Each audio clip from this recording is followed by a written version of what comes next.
What's up guys, welcome back to the next video in learning Java. My name is QDS Zani and you guys watching my channel Korayawood. In this video we're going to talk about the break and continue. So how do we going to break the loop and how do we going to continue the loop? Alright, so to save time I have created this class. As I said in the previous videos, you guys go ahead and continue to make your class. So we make our main function. So we put a public static and we could put a void and put a main, and we put an array of strings and we put args.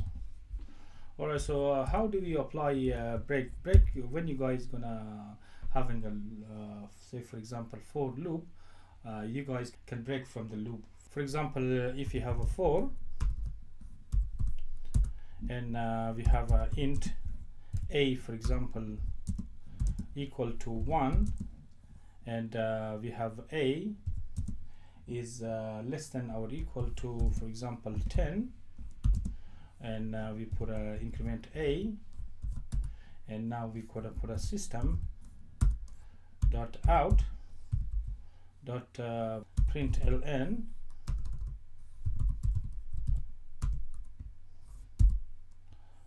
So now we're gonna see the number.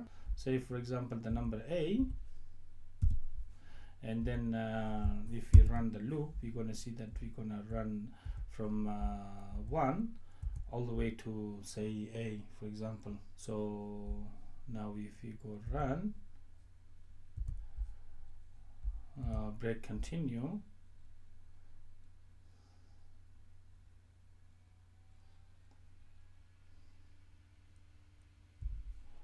and you're going to see here now we are from 1 to 10. So if you guys want to break this one, you guys can do so. If you put a if, for example, if any of this number, for example a is equal to for example 5, you can break the loop. You can just put a break and it's going to break the loop. Alright, so if you want to say a display message, you can do so. So if you want to run, you're going to see here that our loop's going to run all the way to 5 and it's going to stop, even though we're having till for example 10. You can do so, and before this you can put a system dot out dot println, and we can put we have put a break to your loop.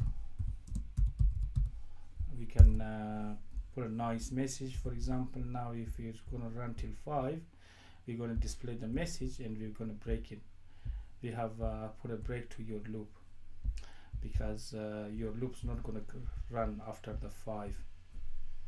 Alright, so now what's opposite of how do we gonna use continue, for example?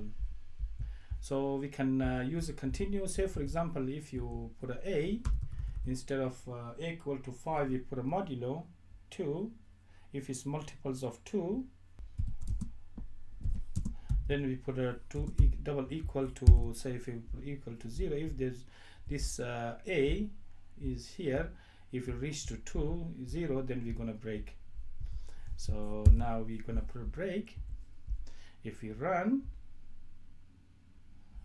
you look in here, it reaches 1 2 and it broken the loop because we put a, say for example 2 here. So how about if you put a continue, for example, and now if I put a continue, here, it's going to work quite the opposite of break. It's not going to break, but it will continue. It's going to reach 1 2.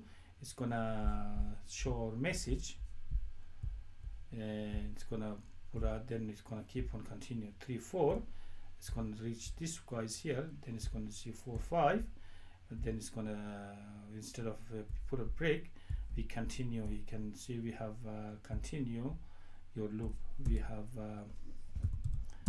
continue your loop. Say now we can put it this way.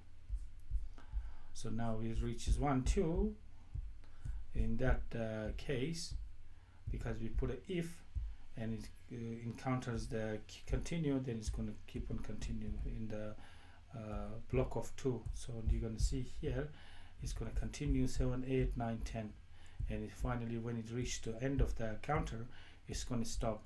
So I leave it up to you guys. You guys gonna use it in your game, in your Android applications. You guys gonna use this one, break and continue, in a lot of applications.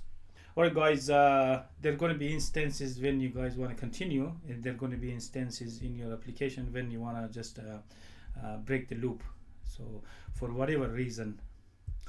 Alright guys, that's it for this video. If you guys have any, thanks for watching, and don't forget to subscribe Cryowood. If you guys have any question or comment, leave in comment box. Otherwise I'll see you guys in the next video, and bye.